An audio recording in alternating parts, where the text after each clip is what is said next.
Torna l'incubo blackout tra le Dolomiti. È bastata una notte di vento fortissimo ad accendere le paure dello scorso inverno.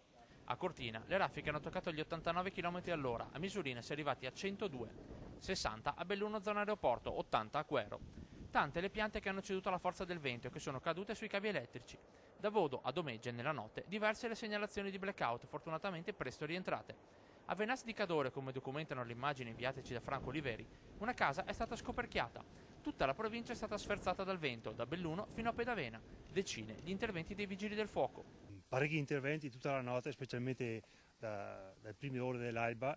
Abbiamo ancora 3 squadre che continuano a completare gli interventi normali, così ci sono, insomma.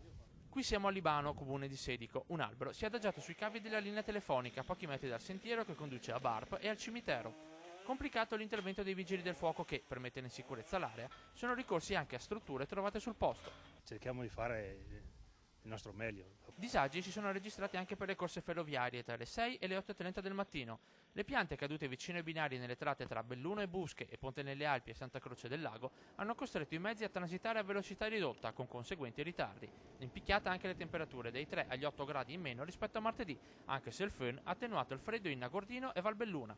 Disagi e blackout, e l'inverno è ancora lontano. Se il buongiorno si vede dal mattino,